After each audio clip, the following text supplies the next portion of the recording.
But with no resolution on the horizon, it's becoming an economic crisis for those families. It's not very good news, right? I think people initially thought it was just going to be an inconvenience. Goizueta Business School economist Tom Smith says this is more than an inconvenience. Now they have to worry about, can I make my rent payment? Can I make my car payment? Do I have childcare payments?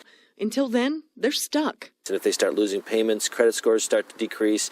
It's just a bad scenario for everybody who's working without getting their paycheck. If they want to keep their job, people are still reporting to work.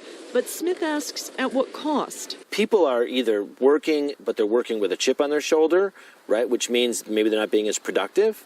They're not doing the work that needs to be done because they're feeling like they're being taken advantage of. The airplane needs to be secure. The airport needs to be secure. I have a job to do. But Smith argues politicians have a job to do too. There's nothing that we can do other than call our representatives, call our senators, our congresspersons, and say, look, you need to settle this, because these are people's lives that you're playing with. I sat down with economist Tom Smith to help make sense of the almost 2-week partial government shutdown.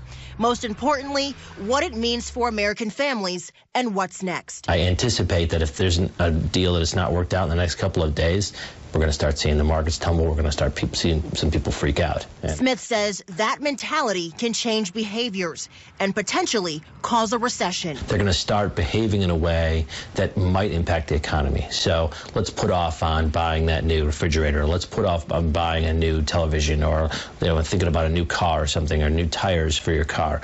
These kind of small transactions or medium small transactions, they can kind of start to impact the economy in a much larger way. Here's his advice. Smith recommends government employees take action before their credit is damaged. Talk to anybody who you owe money to let them know. Actually, what you're seeing in cryptos is that the plunge that we're seeing in the Dow now happened, a month ago, right? And so I think that this market has actually stabled a little bit, and it had its correction, and now we're seeing a correction in the Dow Jones and other markets. And so I think this is a leading indicator of what people were anticipating. They've got a hub here, they've got facilities here. Goizueta Business School economics professor Thomas Smith says Delta is too invested in Georgia to go anywhere right now.